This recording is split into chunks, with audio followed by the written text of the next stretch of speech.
E E aí, aí, como é que você tá? boa noite. Tudo bom? Beleza, suavidade, tudo Aqui, ótimo. que história é essa de passar maquiagem? Como assim? Ah, você vê, tudo bonitinho, né? Só Cara, o bonezinho já tá mais ótimo. bonito que eu tenho. Legal ter você aqui hoje, Lasmar, muito da Muito hora, obrigado, muito obrigado, Edu. É um prazer estar aqui com você, cara. da hora.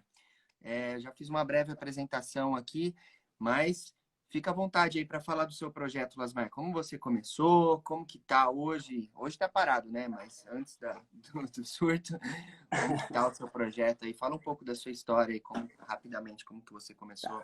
Então vamos lá. Primeiramente, boa noite, galera. Boa noite para todo mundo que entrou aí, que tá na live. Meu nome é Thiago, eu tenho 23 anos atualmente. Vou fazer 24 no dia 17, daqui a pouco. Tá pedindo E presente aniversário já. Falou isso só para ganhar presente. com certeza. Tá conseguindo ouvir bem, Edu? Tá legal. Então vamos lá, eu vou falar um pouco sobre a minha história, como eu comecei. Eu fiz até uma colinha aqui para não me perder. Mas vamos lá. Eu entrei na faculdade com 18, 19 anos e até ali eu nem sabia que existia Psytrance, eu nem sabia que existia rave.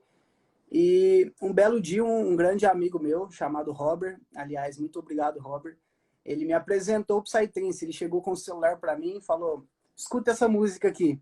Ele me mostrou um Astrix na época e eu, Astrix. e eu fiquei, tipo assim, que é isso, né? O que tá acontecendo? Que música é essa que não tem quase nada de vocal? E aí é só batida, eu não entendi nada. Aí ele falou pra mim, ó, pra você entender, você tem que ir numa festa. Vamos comigo. Eu falei, beleza, vamos lá. Aí fui, no começo eu não entendia muito, continuei indo, mas aí eu fui gostando e aí eu sempre ia pra curtir, né? E aí chegou um dia que eu falei, não, dessa vez eu vou e eu vou prestar atenção para ver se realmente eu gosto disso. Eu vou só aqui beber uma água, sentar, observar e tal. E eu gostava muito de Berg nessa época. Berg, Reality Test. E aí eu lembro que eu fiquei o rolê inteiro esperando o set deles. E aí chegou no set do Berg, eu fui pro front, né, pra ver.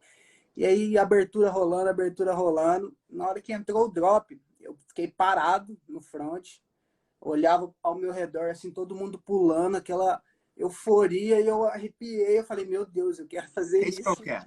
é isso que eu quero. E aí eu voltei para casa, decidido que eu queria aprender a tocar.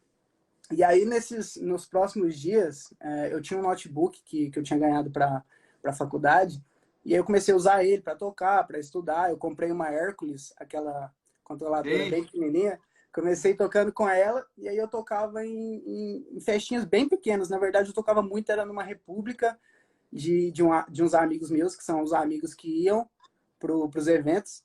E aí eu sempre tocava, porque eles gostavam muito, e eu gostava de ver a galera pulando, então comecei a tocar lá, é, e eu Que toquei cidade? isso em Muzambinho, no sul de Minas. Muzambinho. Isso, Olha, deve e ter lá, carnaval lá, e né? lá era um lugar que nem tinha muito psytrance, lá era mais sertanejo, funk e tal. A gente que meteu o pau lá com psytrance, que a Iniciaram galera você. ficou conhecendo. E aí, como DJ set, eu toquei nessa república e toquei em algumas festinhas bem pequenas mesmo, que vou contar duas histórias rapidinho para vocês, foram duas histórias até bem engraçadas. A primeira delas é que me chamaram para tocar, eu fiquei felizão, e aí a festa começava às 8, eu toquei às 7. Eu toquei pro mato, toquei para uma, duas pessoas e pro mato, mas quando terminou fiquei tão feliz que bebi umas cervejas lá e fui embora felizão.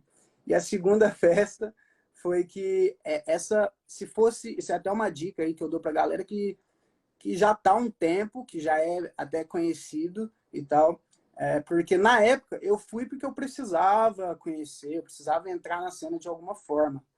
E aí era 11h30 da noite, o cara chegou para mim e falou, ó, tem uma festa para você tocar aí amanhã. 6h30, 7 horas da manhã.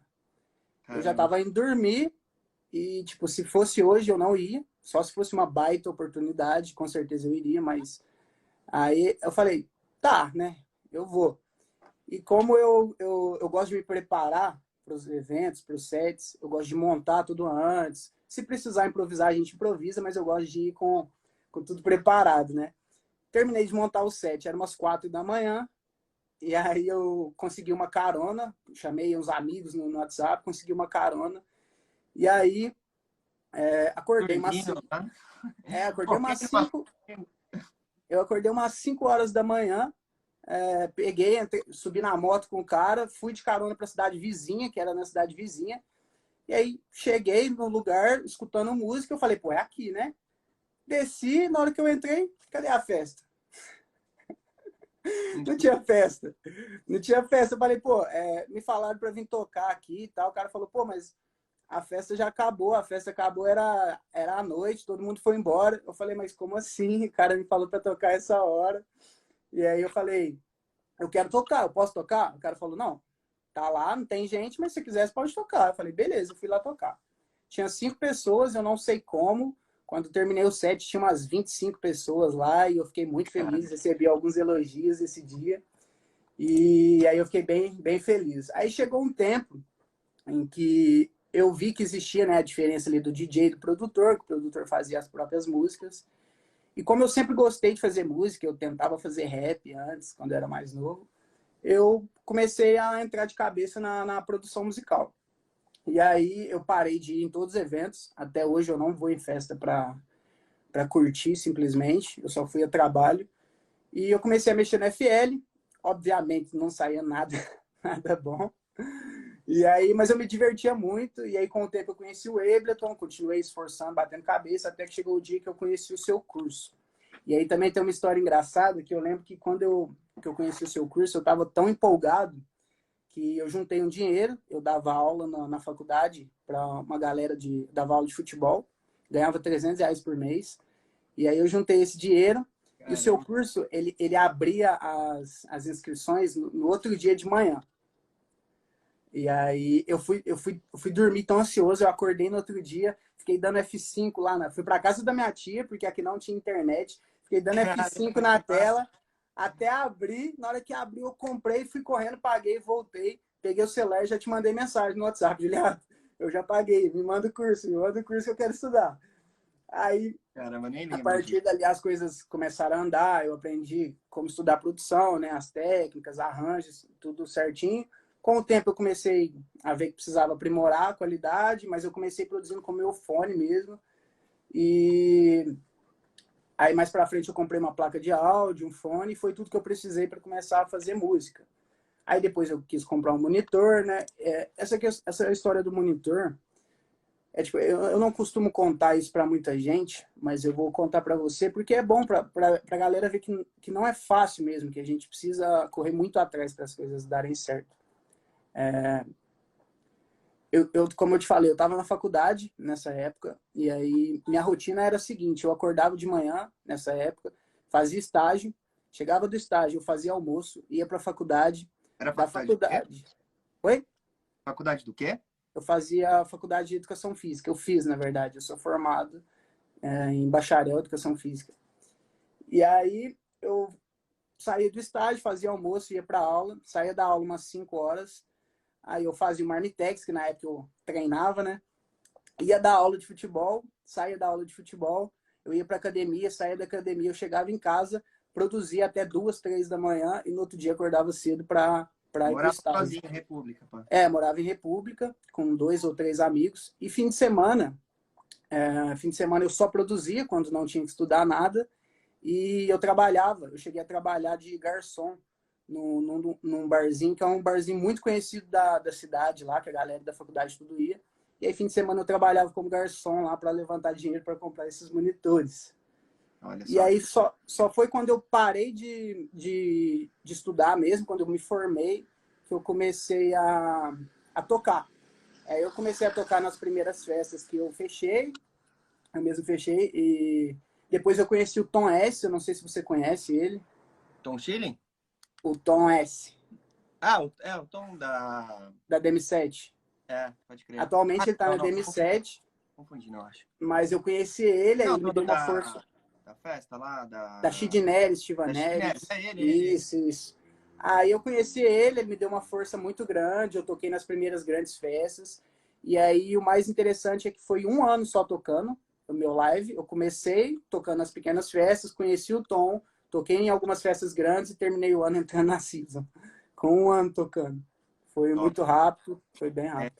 deixa eu fazer uma pergunta. de quando você começou a produzir. Você comprou o Top Produtor lá atrás, e aí você começou a produzir. Eu lembro que você postou uma track no grupo do Facebook, a Bluebird. Eu lembro certinho dessa track.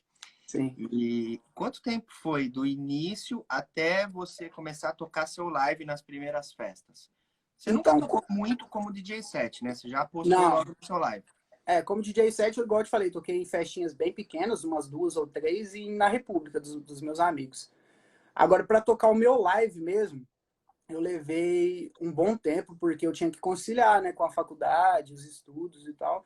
Então, eu levei mais ou menos uns 3 anos e meio, por aí. Ou Uns seja, 3 anos. tempo bem curto até, se for ver pelo... Eu tenho amigos que conseguiram ter um live em 1 ano, sabe? Para você ter noção. Começaram a estudar com 1 ano, já tinha um live. Mas eles tinham mais tempo para isso. Eu não tinha tanto tempo e eu também nunca tive muita pressa, sabe? Eu sempre quis ir com calma para aprender mesmo de verdade e ser, tipo assim, aprender e consolidar, né? O que a gente aprendeu, que é importante. Mas foi por aí, mais ou menos uns 3 anos. Muito top, muito, muito legal saber a sua história e saber que você ralou para conseguir as coisas. Certamente eu valorizo muito isso, eu valorizo demais isso. Principalmente por você, um cara todo pá, boa pinta, tá na faculdade lá e se colocar para trabalhar de garçom, para atender as próprias menininhas da faculdade lá, as patricinhas. É do caralho isso, velho. É muito nobre mesmo, muito E nobre. outra coisa que eu Foda. fiz foi que eu já fui chamado de o chato da turma, porque todo mundo me chamava para ir nas festas e eu não ia. Chegava fim de semana, eu não ia para a festa, eu ficava em casa produzindo o dia inteiro. Tipo assim, eu produzia 8, 9, 10 horas direto, sabe? Parava só para comer e não parava de produzir. Então, a faculdade eu nem consegui curtir igual a galera curte, porque eu estava focado no meu futuro, digamos assim. Tava focado, né? E agora é aquilo. Faça o que como que era? O meu diretor me falava, faça o que muitos não querem fazer para depois você fazer o que muitos não podem fazer. Essa frase, Juliato, eu gostava muito de escrever, né, as coisas que eu queria para minha vida. E essa frase eu tinha escrito ela na minha parede do quarto. Eu escrevi com lápis mesmo, lápis no canetão, sabe? E toda vez que eu acordava, eu olhava para essa frase e começava o dia. Cara, e você vê como focar em uma única coisa, um único objetivo e humildemente trabalhar em cima disso, como dar resultado, né? Tem gente que produz durante anos e anos e anos e anos e anos e não sai do estúdio nunca, né? Nunca consegue terminar um live e você foi lá e meteu a cara e não tava 100% ainda, né? Não, Não tava top ainda, mas você já meteu não. a cara e já começou a dar certo. Então, isso é muito louco, cara, é muito massa mesmo. E hoje, como que tá? Daí você entrou na Season Bookings e o que mudou depois disso na sua vida? Tá, tipo assim, igual eu te falei, quando eu me formei, né, eu comecei a tocar, e aí no meio do ano eu conheci o Tom S. O Tom S, eu comecei a trabalhar com ele já tinha trabalhado na Season, então ele já tinha uma boa experiência, sabe? E ele já tinha muitos contatos, então a gente começou a fazer um trabalho juntos. Vamos dizer que ele me pegou para criar, vamos dizer assim, sabe? Ele me ajudou muito, eu sou muito grato mesmo a ele. E aí ele me colocou para tocar em grandes festas, inclusive o meu primeiro contato com a Season Bookings foi quando ele me colocou para tocar no Clube A. Eu abri a pista para o Kerox lá no Clube A, e aí depois que eu terminei de tocar, um cara da Season chegou para mim e falou: "Opa, tudo bom? Você tem agência?" Eu falei: "Não, por enquanto eu tô sem agência e tal." Mas foi até engraçado essa situação, porque o Tom, ele trabalhava só comigo e acho que com o High Profile. Ele era manager do High Profile e comigo ele só me ajudava mesmo, não era meu manager, sabe? E aí ele falou que abriu uma agência e tal, que me queria na agência dele. Eu falei, claro, óbvio, você me ajudou, óbvio que eu vou entrar na sua agência, né? Inclusive eu até rejeitei o primeiro contato da Season. Aí eles me chamaram para conversar, eu acabei rejeitando e expliquei para eles o porquê. Eu falei, olha, o Tom tá me ajudando muito, eu não posso deixar ele agora, ele tirou tempo dele para me ajudar, então eu vou ficar com ele agora. Me desculpem, é um sonho meu entrar na Season, mas agora eu não posso deixar o Tom para lá. Eu tenho que continuar com ele. E aí as coisas começaram, Princípios, né? as coisas continuaram crescendo e de alguma forma Graças a Deus a Season não tirou os olhos de mim, vamos dizer assim. E aí o Tom chegou um dia que ele recebeu um convite da DM7 para trabalhar lá. E aí ele acabou deixando para lá a agência dele, foi para a DM7 e eu recebi o contato da Season de novo e acabei entrando. E assim, o que eu pude perceber depois que eu entrei na Season é que muita coisa muda sim, sabe? Eles têm contatos que você não tinha, eles têm uma visibilidade que você não tinha, eles têm ótimos artistas no casting, pode a gente fechar junto com eles, né? Acho que o Mas, pacote cara, fica no meio da galera. sim, mas não mudou muita coisa em relação a mim. Tipo assim, se eu não fizer minhas músicas, se eu não trabalhar, se eu não produzir, se eu não postar no meu Instagram, se eu não conversar com a galera, agência nenhuma faz milagre. Eu posso entrar na agência do Alok que não vai adiantar nada, entendeu? Top. Mas, Anota as ideias aí, anota as sacadas aí, hein, galera. mas aí depois que eu entrei na Season, com certeza começou a fluir, já toquei em estados que eu não tinha tocado e é muito legal. Sinceramente, a minha ficha não caiu até hoje, porque, igual eu te falei, foi um período Foi muito rápido, né? curto, sabe? Foi tudo muito rápido e eu tô surpreso. Todo dia eu acordo e falo, caralho, eu tô na Season Bookings, tô na agência dos caras que eu gosto, dos caras que Não, de são repente eu vi inspiração o para mim. Lasmar bombando aí nas festas. Eu falei, "Ué, aquele cara que postou a Bluebird lá no Top Produtor, era Eu a lembro, primeira track, porra. De repente o cara já tá tocando em festivalzão aí. eu Muito lembro foda. que teve uma vez que eu postei uma música para pedir feedback, acho que foi a segunda ou a terceira música que eu fiz, postei lá no grupo, e aí você mandou. Toma aqui seu diploma, já tá formado aí, parabéns. Foi Ah, um que da remix que eu hora. fiz pro Kashmir, que não tem nada a ver com o que eu faço hoje, mas na época eu não sabia ainda para onde seguir, né? Mas você comentou isso e aí eu tirei print, mandei para todos os meus amigos, para os grupos todos. Da hora. Que bom que eu pude dar alguma, pelo menos uma motivada aí pra você. Sem dúvida, ajudou muito, Juliato. Da hora. E hoje você tá morando onde? Saiu lá de Muzambinho, foi É, pra... eu tive que mudar por questão de logística, sabe? Tava bem cansativo. Depois que eu entrei na Season, eles não trabalhavam com ônibus, vamos dizer assim, sabe? Em Muzambinho, eu tinha que ir de ônibus para São Paulo. Então, eram 6 horas para São Paulo, mais o avião para outra cidade. Aí eu chegava da festa em São Paulo, tipo, 1 da tarde, e o ônibus para Muzambinho era às 8 da noite. Aí eu ficava 7 horas esperando na rodoviária. E aí chegava em casa, eu tinha que trabalhar no outro dia cedo, porque depois que eu formei, eu fiquei 1 ano tocando e trabalhando como na profissão, né? Dava aula de personal e tal. Então eu tava cansando muito, eu não tava conseguindo produzir, tanto é que ano passado eu não consegui fazer muitas músicas, mas eu mudei para Belo Horizonte atualmente. Eu tô morando na casa de um amigo meu que abriu as portas para mim lá, enquanto eu ainda não consegui arrumar um apartamento. O nome dele é Overdone, é o Henrique. Eu tenho que agradecer muito ele por ter aberto as portas da casa dele para mim.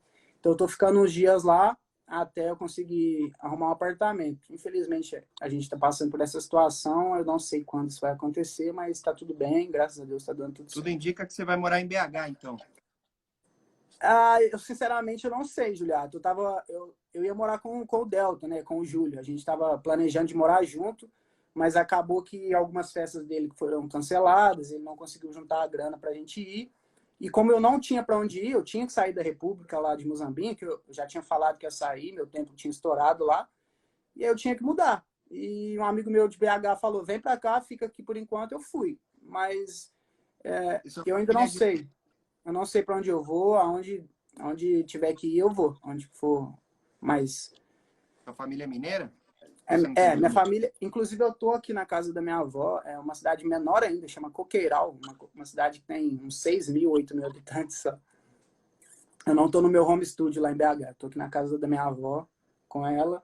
Inclusive eu tô até com os equipamentos que eu comecei a produzir minhas primeiras músicas aqui. Deixa eu ver se eu consigo mostrar para vocês rapidinho. Esse aqui foi o primeiro monitor que eu tive. Nossa, o que é isso? É uma caixa de mini system. E olha esse som, Juliato. Nossa.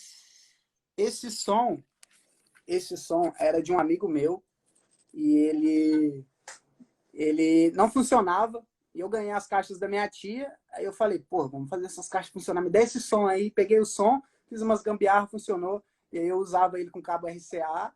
E minhas primeiras músicas foram todas nesse som aqui. O Bluebird e as Estão primeiras falando, coisas. minha casa está disponível aí. As meninadas estão falando aí, se você quiser. É bom ser famoso, né? Não, não, E, a cara, que gente da hora. continua do mesmo jeito. Que incrível essa história. Eu acho muito massa quando as pessoas realmente começam do zero. E eu vejo que você saiu de casa cedo também, correr atrás, foi virar homem cedo, né? Isso é uma coisa que eu também admiro bastante. Morar sozinho no Brasil não é fácil. Não é fácil sair de casa, sair da casa dos pais no Brasil. Sim. Uma vez eu recebi um casal de amigos tchecos, eu morava com os meus pais. E aí eu tinha uns 25 anos na época, 23 por aí. Sua idade, assim, eu morava com os meus pais. Eles tocaram eu fechei para eles tocarem no Universo Paralelo. Uhum. Eu fui no Boom, vi eles tocando lá e sei lá como que eu consegui. Eu tocava no Craft, aí o Swarup foi tocar no Craft. Um dia a gente conversou, falou, tem uma mina ali. Ele falou, eu vi ela tocando no Boom, pode chamar. Aí fechamos para ela tocar no P, ela veio para minha casa, um casal. E aí eles ficaram indignados que eu morava com os meus pais. Eles falaram, como assim? Você tem 25 anos e você mora com seus pais? Eu falei, ué, mas é normal, não é normal isso? Ah, não, na República Tcheca você fez 18 anos, Já tem que ir vaza. embora. Tchau. Só que aqui é muito foda, né? Você vai pagar aluguel, é tudo muito caro, você tem que ganhar muito Sim, bem para morar sozinho, a não ser que sim. você divida uma casa com mais uma galera. Então, eu sei o corre que é, e eu sei o corre que é para ter os equipamentos também de produção, não é fácil, né? É Sim. muito pesado investir em tudo. E por isso, quando eu vejo uma pessoa que começou do zero, correu atrás, foi morar sozinho, foi fazer sua própria correria, eu acho isso muito foda, velho. É, Muito respeito mesmo. muito, tipo, muito do que eu conquistei, eu devo muito ao meu pai, isso. Tipo, quando eu nasci, né, meu pai e a minha mãe, eles já eram separados, então eu não morava com nenhum deles. Meu pai morava em outra cidade e minha mãe, quando eu tinha uns 5, 6 anos, ela se mudou também. Então eu fiquei morando com meus tios, minhas avós, meus avós e tal. Eu fui morar com meu pai, eu tinha cerca de 15 anos, eu acho. Fiz o ensino médio lá com ele. E foi um período bem difícil, sabe? Porque a gente batia muito cabeça, eu era adolescente, né? Não, achava que sabia tudo, mas ele insistiu e me ensinou, tipo, a ser o homem que eu sou hoje, os princípios, ter caráter. E ele me ajudou muito na faculdade, ele me ajudava com aluguel e tal. Então, se não fosse meu pai, eu não estaria onde eu tô, que hoje eu devo muito a ele. Irado, mano. Parabéns pela sua história aí. É só o começo, né? É só o começo. E o mais interessante é que eu gosto muito de conversar com pessoas quando eu vejo que a galera tá começando começando a voar, assim, ou até quem já tá voando. E eu gosto de ver quais são os recursos que você produz. O que você teve de recurso para produzir a arte que te colocou no lugar que você está hoje. Pelo que a gente vê, você não tem muita coisa, né? Você não teve muita coisa. Você não teve um estúdio, você não teve, sei Até lá. hoje, até hoje eu não tenho estúdio. Mas foi E isso não assim, te limitou. não, jamais. Eu produzia no meu quarto, até hoje eu produzo no meu quarto, mas lá na faculdade eu esperava todo mundo dormir, era por isso que eu produzia de madrugada, porque todo mundo ao longo do dia fazia muito barulho, eu não conseguia me concentrar, e aí eu produzia de madrugada. E os recursos que eu tinha para começar, quando eu comecei mesmo a produção, eu só tinha um fone de celular, aqueles fone P2. Comecei com ele, aprendendo as primeiras técnicas, anotava no caderninho. Depois eu arrumei esse som que eu acabei de te mostrar, essas caixas de mini system aqui com um rádio velho. E depois eu comprei uma placa de áudio, uma Foxrite, uma 2.2 e um fone, que foi o ATH M50X, que é os equipamentos que eu tenho até hoje. E aí as primeiras músicas eu fiz tudo com isso, com esse som velho, com esse rádio velho. Tipo assim, eu fiz 1 hora de música mais ou menos com isso. Quase 1 hora Caramba, de música estão com vendo, isso. galera? Vocês estão sacando, caralho, o que rola, o que conta não é o seu equipamento, não é o seu estúdio. Cara, é você que faz o negócio acontecer. É Eu tenho verdade. um outro aluno também, que é o Cova, que ganhou o campeonato de remix do Infected Mushroom, e a partir de então ele começou a voar também. E ele ganhou o campeonato de remix com uma caixinha da JBL. O Ele Corvo produziu manda muito, música. eu admiro bastante o trabalho dele, eu acho que ele tecnicamente ele é um ótimo produtor e, tipo assim, não sou só eu, né? A gente vê a história do Vintage, todo mundo começou com coisas pequenas, com poucos recursos. Quem quer, dá um jeito, sabe? Não importa, quem quer, dá um jeito. Hoje eu tenho um monitor melhor, eu consegui comprar um par de KRK, comprei na época da faculdade, na época que eu trabalhava de garçom lá para juntar dinheiro. Mas até hoje é tudo que eu tenho, eu produzo no meu quarto, eu fiz algumas placas de lã de rocha, né, para dar uma ajudada na acústica, mas até hoje é tudo que eu tenho e é tudo que eu preciso atualmente, sabe? Quando eu tiver mais condições, obviamente que eu quero fazer upgrade, ter um lugar só para produzir, que já são quase 6 anos, quase 5 anos, na verdade, que eu produzo no meu quarto e para mim, Thiago, já não é mais saudável, sabe? Você acordar e produzir, trabalhar no mesmo lugar que você dorme, sabe? Hoje a gente já tá com um planejamento melhor, a gente já está tendo um plano de carreira, inclusive a gente acabou de fazer uma análise de SWOT para fazer assim, os meus pontos fortes, pontos fracos, para onde a gente vai e tal. E graças a Deus está dando certo, o cachê aos poucos vai subindo, né? De acordo com que a gente vai crescendo, vai merecendo, vai subindo. É porque não se trata do quão boa a sua música é, entende? Se trata de quantas pessoas você consegue levar para a festa, sabe? Puta, aí você tocou num ponto muito importante, muito importante. Você falou uma coisa antes que eu queria ressaltar agora, que a agência não faz milagre, né? Eu acho que Sim, a relação de agência e agenciado é uma via de mão dupla. A agência não é ONG, né? Ela não tá lá para te puxar do fundo do poço e te transformar num artista. Ela não, exato. ela quer lucrar com você. Você tá lá para dar lucro para ela. É igual um Exatamente. funcionário de uma empresa. Você está lá para dar lucro para a empresa. Você não está lá Sim, para ser ajudado. Então, eu acho que esse é um mindset muito importante para a gente ter de sempre gerar o máximo de valor para todo mundo que está nos contratando. O máximo de valor que você pode gerar como artista não é só a sua música boa, porque tem muito artista genial fazendo música muito boa que a música não sai do próprio quarto, fica lá dentro do sim, próprio quarto, ninguém nunca vai ouvir. sim. Agora, eu vejo o trabalho que você tem feito nas redes sociais, falar todo dia com os fãs. Isso é uma coisa que é um rompimento, né? Não é fácil também, Sim, não é não, não, fácil não fazer é tudo. fácil porque esse é um dilema para muitos produtores. Era para mim quando eu comecei. Eu ficava, porra, eu não tenho o que postar. O que que eu vou postar, sabe? O que que eu vou falar para a galera? Eu não toco, eu não tenho nada para mostrar. Mas eu postava vídeos, eu postava vídeo produzindo, eu postava vídeo indo para academia, perguntava como é que tava o dia das pessoas. Então, tipo, você tem que aparecer, entendeu? Não adianta você ter uma música ótima e ninguém saber que você existe, sabe? Você tem que mostrar, e as ferramentas que a gente tem hoje são as redes sociais, a internet, contatos nos eventos. Fica um pouquinho, troca ideia, você vai conhecer alguém, você vai conhecer um produtor de festa, um produtor musical que vai fazer uma collab com você.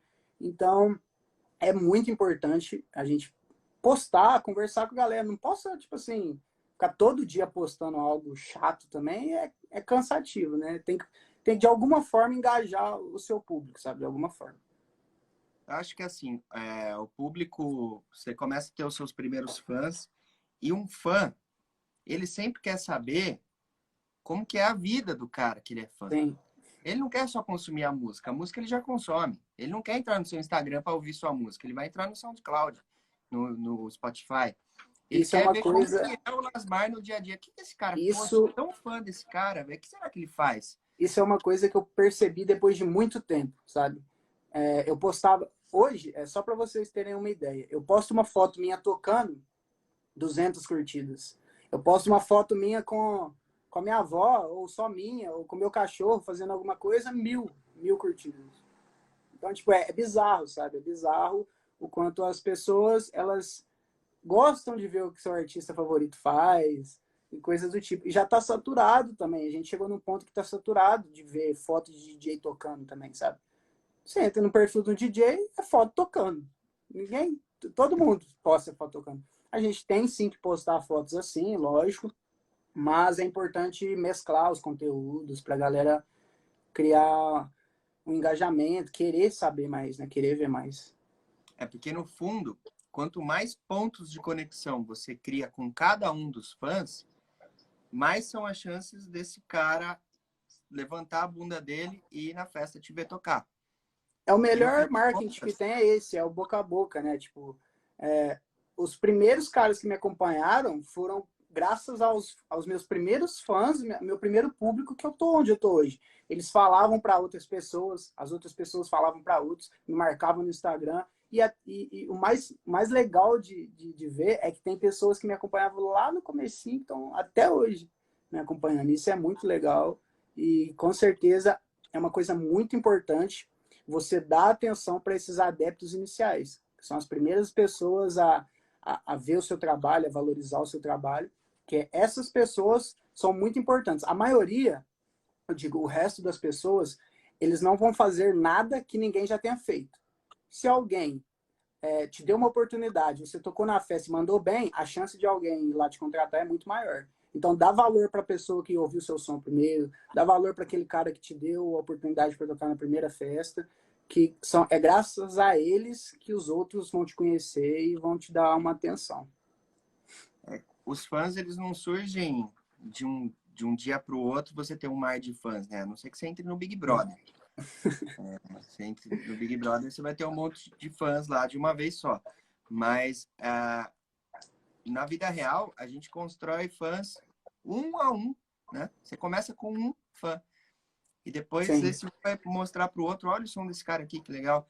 E eu vejo quão importante é, nesse momento, você conseguir demonstrar a sua própria personalidade, não só na música, mas nas redes sociais. Mostrar o que você faz, a sua opinião. As pessoas, o fã, ele gosta, não é que ele gosta, ele precisa de um líder. Um fã, você é como se fosse um líder para um fã. E ele quer saber, como uma pessoa que te admira, qual que é a sua visão sobre as coisas. Qual que é a sua visão? Isso é uma coisa que eu realmente eu concordo com isso. Eu acho que é uma coisa muito importante, porque eu acho que as pessoas, elas não seguem alguém por causa da outra pessoa. Pelo contrário, é por causa delas. Você é só uma representação daquilo que ela acredita, entendeu? Então, por isso que eu acho importante você sempre falar o que você acredita, o porquê você faz tal coisa, porque só assim as pessoas vão criar uma ligação com você, entendeu? Ela fala, pô, eu acredito nas mesmas coisas que esse cara. Então, Cara, eu vou dar uma atenção para ele. Eu vou seguir ele porque ele representa aquilo que eu acredito. Os grandes líderes são assim, né? Eles nunca falavam o que eles iam fazer, eles sempre falavam o porquê eles iriam fazer e o que eles acreditavam. Então, isso é uma coisa que eu levo para mim e eu acho que faz total diferença. papo de 1000 graus esse, hein, galera? Puta merda. Vocês acharam que ia ter conteúdo como criar um kickbase? Não é isso não, muito mais profundo do que isso. Aí você acha lá no meu canal do YouTube. Aqui é papo de 1000 graus. Vou contar uma história para vocês rapidinho, bem rápido mesmo. Não é uma história, é um fato, né? Eu odeio muito Big Brother. Eu odeio muito. Somos dois. Mas eu odeio do fundo do meu coração Big Brother. E o que acontece? A gente nunca assistiu Big Brother aqui em casa. Até que nessa edição a Pri quis assistir. E aí, Quarentena, né? e ela tá assistindo essa porra. E isso causou uma separação, assim. A gente se afastou, porque na hora de assistir Big Brother, eu não vou ficar na sala. Eu não passo nem na frente da TV. Sabe? Um negócio de orgulho, assim, um orgulhozinho. Tipo, de me Sim. achar intelectual demais para aquilo, me achar muito cult para De, assistir de uma. certa forma é uma bobeirinha também, mas eu não acho que é um conteúdo legal para absorver, então eu também não assisto. Então, aí eu nunca assisti e tal, não tô assistindo. E eu faço, faz muito tempo que eu faço terapia, né? E aí a minha terapeuta falou, cara, você precisa assistir Big Brother. Eu falei, mas você tá brincando comigo, né? Ela, não, você precisa sentar, se tem um momento na sua vida, falando porque eu sou muito produtivo e eu sou muito, assim, de querer produzir o tempo todo. E o Muita tempo que eu tô cobrança, parado, né? Muita o tempo que eu tô autocobrança. parado, eu quero estar lendo alguma coisa, assistindo um tutorial, uma coisa que vai me enriquecer, sabe? Eu não Sim, tenho paz, assim. sim. Então, ela tá me ajudando a me permitir assistir uma coisa fútil. Mas por que eu tô falando isso? Eu assisti um dia, né? E até que eu me diverti assistindo, foi legalzinho. Mas eu tô falando isso porque eu percebi que no Big Brother, aquela pessoa que é mais isentona, ela não tem chance, todo mundo odeia essa pessoa. A pessoa que não dá opinião, a pessoa que não briga com ninguém, ela não entra em treta nenhuma, todo mundo odeia essa pessoa. E aí tem uma pessoa que briga com todo mundo, só que tem uma opinião, o cara acredita na opinião dele e todo mundo adora aquele cara. Por quê? Porque uma parte vai odiar, mas outra parte vai adorar. Então é melhor você ser adorado por alguns, odiado por alguns e adorado por alguns do que você ser um neutro, inerte. Senão Se você é você, uma se paisagem. você, se você não quer ser julgado, não faça nada. Não saia de casa, não saia do seu quarto. Se você não quer ser julgado, não quer ser odiado ou amado, não faz nada. O segredo é isso. Se você quer alguma coisa, vai atrás. Você vai ter hater. Eu tenho hater. E quando eu comecei a ver o primeiro comentário de um hater, eu bati palma para mim mesmo e falei, pô, eu tô no caminho certo. Você não tá no Eu tô certo, no caminho certo. Não tem como. Até mesmo eu vejo, quando eu comecei a gravar curso, tutoriais, eu era muito mais cuidadoso com as coisas que eu falava, não mostrava minha opinião sobre fato nenhum. E hoje em dia eu já tô cada vez mais cagando para isso, né? Eu não tô... Isso é até engraçado, ô Juliado, porque, de certa forma, eu acredito que eu tô numa mesma fase que você, digamos assim.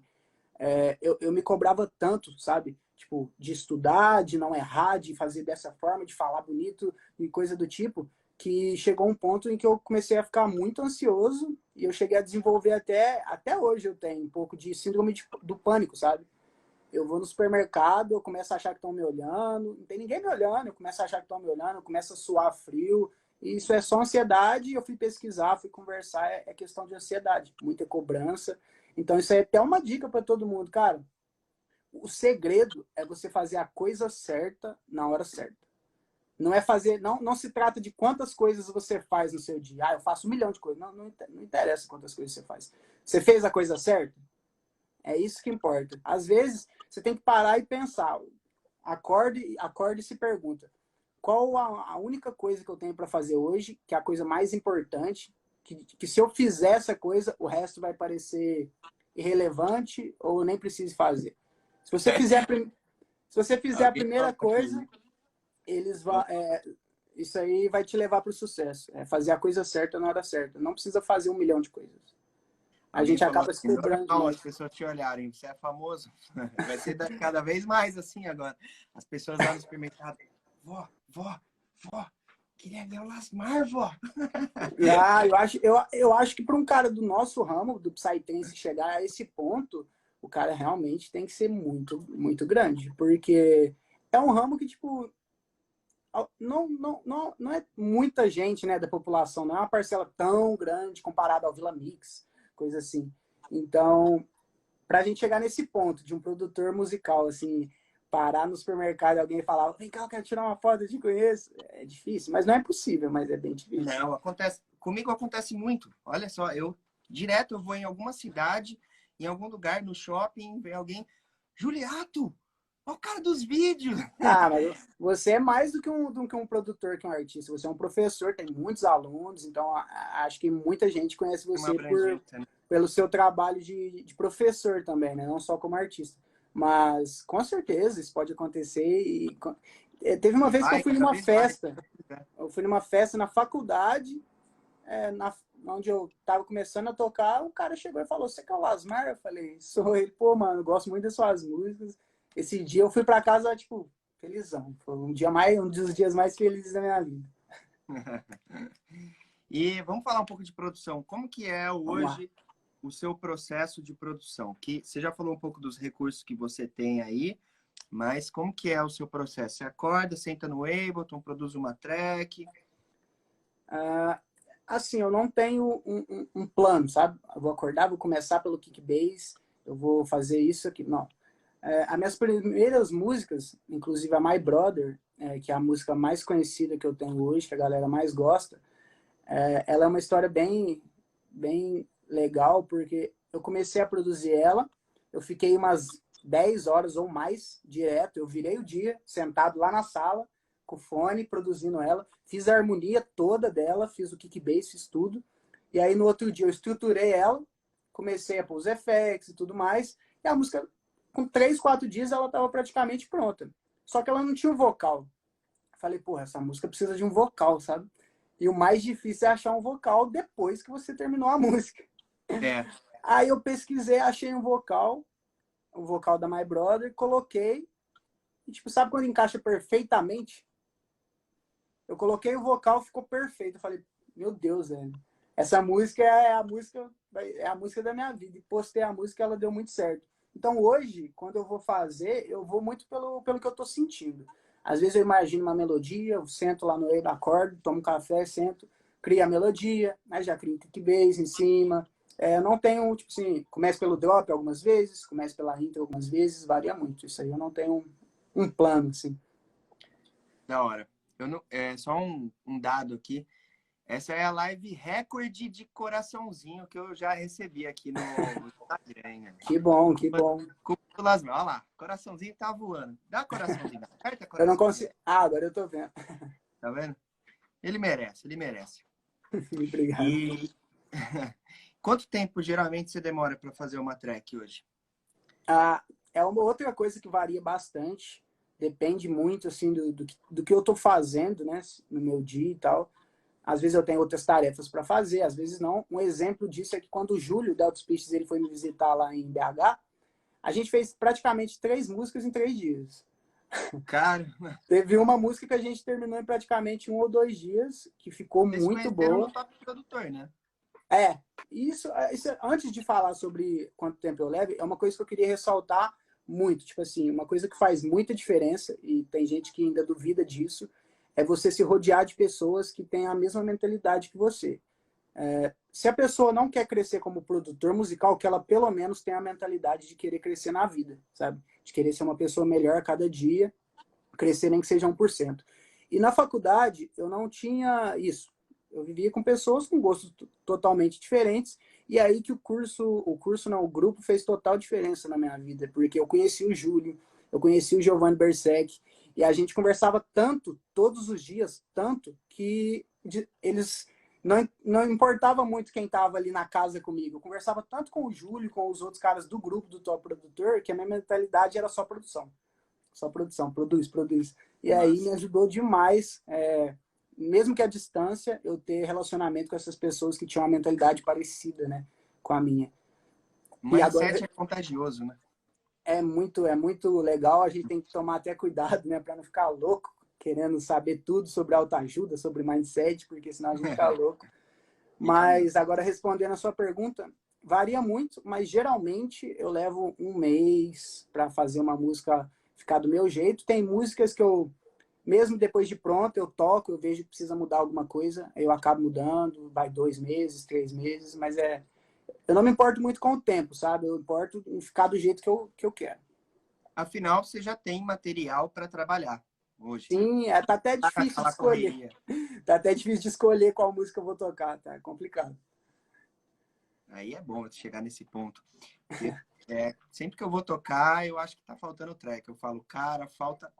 Eu queria mais 4 track para deixar o meu live do jeito que eu quero. Aí eu faço mais 4 e falo, não, acho que eu queria E esse deixar ponto é 4. complicado. Esse ponto é complicado quando você não sabe qual música tirar, porque você acaba, querendo ou não, você acaba desagradando algumas pessoas. Você agrada umas, mas acaba deixando outras chateadas.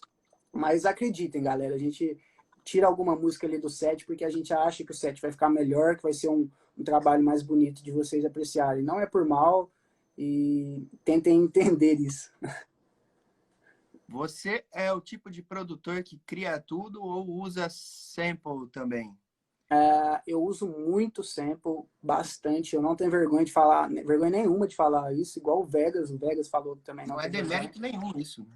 Eu uso muito sample, eu dou reverse, jogo efeito, pego preset, modifico preset. A única coisa que eu aprendi assim a fazer do zero mesmo foi o meu bass. As melodias eu pego preset, modifico, uso bastante sample. Cara, é mais legal ainda saber isso desses bastidores, porque você vê que você não precisa saber tudo para fazer uma sonzeira e ter resultado. Não Você precisa, não precisa. Você vê a história de vários artistas, até vintage, falando uma vez eu assisti uma live dele, ele falando que ele não sabia nem para que usava compressor. Eu não sei Porque, usar compressor até hoje direito, você sabia disso? olha lá, As minhas volta lá no músicas, módulo 4 do curso. as minhas músicas, se tiverem tipo 2, 3 compressor em algum elemento, é muito. Eu não uso muito compressor e Hoje eu percebo que eu preciso aprender. Que não é algo que eu tenho que usar em todos os elementos, mas que eu preciso aprender compressão, que faz muita diferença. É o que eu falo. A compressão faz uma diferencinha de 1% na sua música. A equalização faz uma diferença de uns 10%. Mas tudo isso são detalhes. Compressão é equalização mid-side, vai fazer uma diferença de 0,5% na sua música. O grosso do negócio é a música que você cria. Mid-side eu uso bastante, né? Quando tá tendo conflito ali no estéreo, coisa do tipo. Só compressão mesmo, que eu não sei, assim, não sou um maestro da compressão, sabe? Eu sei um pouco, mas não sou o melhor da compressão, igual o Júlio. O Júlio, o Delta, ele é fissurado em técnica e em plugin. Tipo assim, o que ele sabe de plugin, o que ele sabe de técnica, de mix, de compressão é absurdo, sabe? Não, quando eu coloco caixinha de pergunta, ele faz umas perguntas para mim que eu falo, não, peraí, deixa eu ligar lá na Universidade MIT e perguntar lá É sem cara condições, lá. tipo assim, é sem condições. Ele sabe muito, eu acho que ele vai chegar num nível assim, de Major 7, de Bass Canon, ele vai ser um cara que vai entender muito mesmo de música, de produção, que ele gosta. Só responder uma pergunta ali, Giliado, que eu vi, eu não sei quem foi, mas ele perguntou se eu uso melodias dos outros. Eu gosto bastante de criar melodias, esse é um ponto forte meu até. Então tipo, eu perco horas, às vezes eu perco horas fazendo uma melodia, mas eu gosto de criar ela. Aconteceu uma vez de eu achar em um pack, um MIDI, e aí ele tinha umas notas que eu gostava, eu modifiquei algumas, tirei outras e usei, mas a maioria, assim, 98% das melodias são eu que crio mesmo. Legal. O que a gente aprende com tudo isso é que na música eletrônica não importam os meios, só importa o fim. Existem diversas formas, né, de fazer, existem diversos caminhos para chegar no mesmo resultado. Né? Você vai usar sample, você vai usar MIDI, você vai usar melodia pronta, você vai baixar vocal do YouTube, você vai pegar...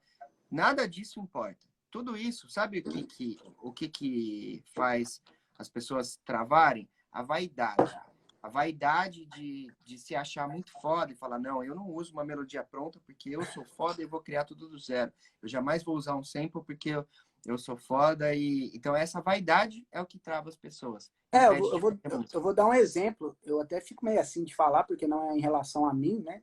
Mas, pô, eu já achei uma melodia do High Profile no meu banco de samples lá.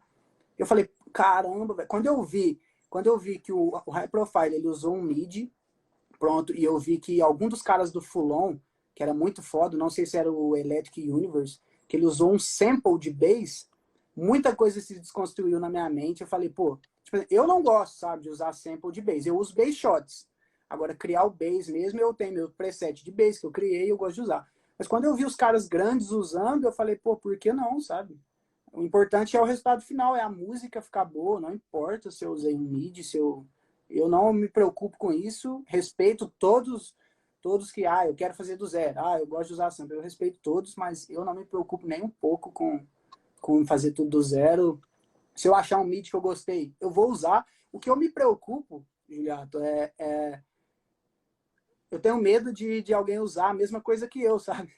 Então, tipo assim, é por isso que eu modifico um pouquinho, dou uma mexida para nunca ficar igual, porque senão fica estranho, né? Tipo, você faz uma melodia mó linda, aí sua música bomba, quando vê outro cara, vamos supor, um cara maior que você faz a música com a mesma melodia.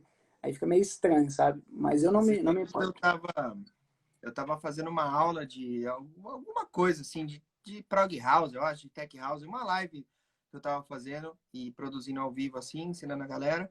E aí eu falei, vou colocar um vocal aqui. E baixei no Splice o vocal e coloquei na track, né?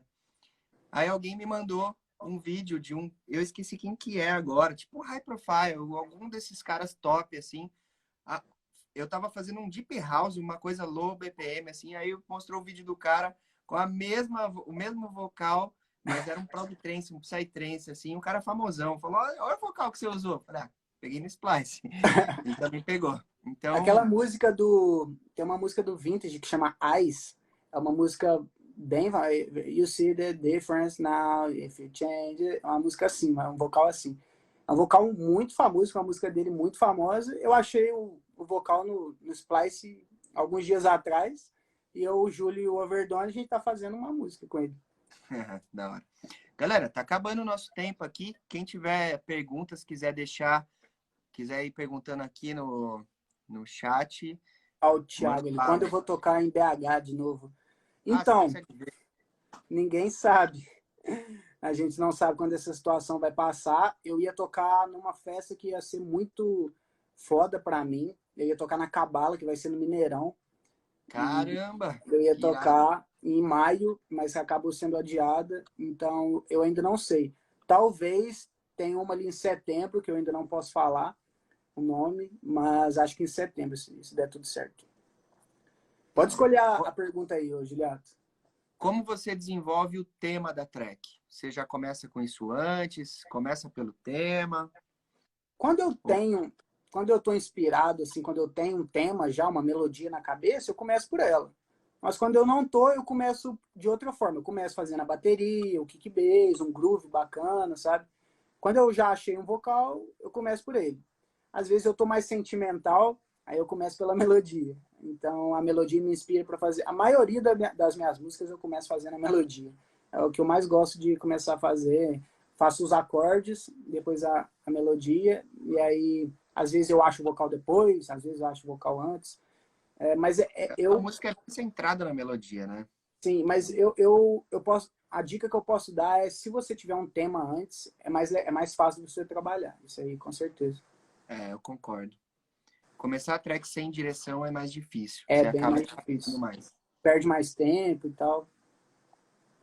Ontem, acho que foi ontem que eu fiz a live com o Clipson, e ele falou que ele começa a track assim. Teve uma track que ele fez do filme Interestelar, né?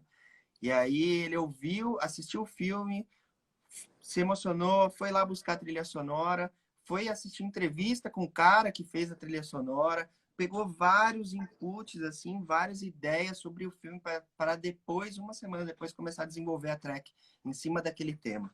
Então É bem mais fácil de trabalhar dessa forma. Quando você já tem um vocal, tema, uma melodia, alguma coisa assim.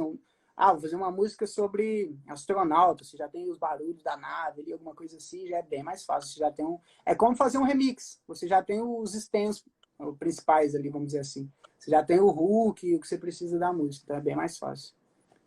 Teve um irado. cara falando ali que ele falou que a família dele acha que não dá futuro, né? Ser DJ. Cara, ninguém nunca acha. Não só DJ, sabe? Alguma profissão que não é convencional, ninguém nunca acha que dá Se futuro. não for engenharia, direito, Até você ir lá e fazer, sabe? As mesmas pessoas que te criticaram no começo, elas vão te aplaudir no final, quando você mostrar que dá certo. Então, cara, só depende de você, se é o que você gosta, se é o que você ama. Vai fundo, não desiste. Não é para tentar, é para fazer. Ou faz ou não faz. Então, vai fundo, que você consegue sim, só depende de você, cara. É só estudar. Isso é clichê de falar, mas realmente só depende da gente. Quando a gente está seguindo, né, esse caminho, fazendo a coisa certa, não pisando em ninguém, não desrespeitando ninguém, acaba que vão aparecendo pessoas querendo ajudar a gente, sabe? No meu caso, foi o Tom que apareceu para me ajudar. Então, se eu não tivesse sido uma pessoa boa, digamos assim, não desrespeitado ninguém, humildade sempre, né? Eu acho que eu não teria chegado onde eu tô hoje. Então, cara, vai fundo que vai dar certo. só Mostre para sua complementando, família. a família, ela nunca. Não, se você tem um pai e uma mãe que te apoia no seu projeto, você é muito sortudo. Tem que dar graças a Deus. Dá graças a Deus. Nossa, meu pai me deu uma guitarra e um amplificador. Meu pai nunca ia me dar um negócio desse. Ele achava que era coisa de vagabundo. Meu pai nunca pagou nem esporte para mim. Ele achava que esporte era coisa de vagabundo, que eu tinha mais era que trabalhar.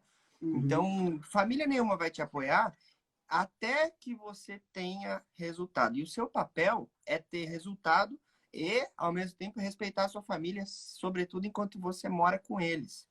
Quando você Exatamente. paga seus próprios boletos, você ainda pode falar, não, beleza, estou pagando minhas contas. Quando você mora com eles, você tem que respeitar, abaixar a cabeça e fazer o seu trampo por fora até dar certo. Exatamente. Eu aprendi dessa forma. Tanto é que o meu pai, ele me ajudou durante a faculdade, né, com algum dinheiro, mas quando eu formei, ó, ele falou, quando você formar, você não vai receber um centavo nenhum mais. Acabou. Aí é você com a vida. E aí eu terminei, já arrumei emprego, comecei a trabalhar, pagar minhas contas. Ele nunca exigiu nada de mim. Por isso que eu gosto muito do meu pai, assim, embora a gente tenha tido um tempo difícil, ele nunca me falou, você não pode fazer isso, sabe? Ele só queria que eu fizesse a faculdade. É só isso que ele queria. Então, quando eu terminei a faculdade, comecei a trabalhar, fazer minhas coisas e comecei a tocar. Ele não perguntava muito, ele não dava muita moral, muita bola, até as coisas começarem a dar certo, a Season Books aparecer. Inclusive, ele quis ficar por dentro da reunião com a Season. A gente contratou advogado, né, para ler o contrato. E desde então, meu pai sempre pergunta, ele dá muito valor, porque ele viu que é um trabalho, que eu estou me esforçando, sabe? Que eu estou dando o sangue, que a minha vida é aquilo. E aí sim ele passou a me ajudar. Top. E é isso, essa é uma responsabilidade sua, você tem que provar isso. Imagine eu, morava com os meus pais, eu tinha um emprego quando eu tinha a sua idade, na época, e faz muito tempo que eu tinha a sua idade, faz uns quase 10 anos já. Não faz tanto tempo assim, pô. Eu tenho 34. E na época eu ganhava coisa de R$ 6.000 por mês no trabalho, eu já tinha feito pós-graduação na área, já estava top na empresa, e Uhum. decidi largar tudo para viver de PME, né, de música e dar aula disso e tal. É um choque muito grande para a família. A família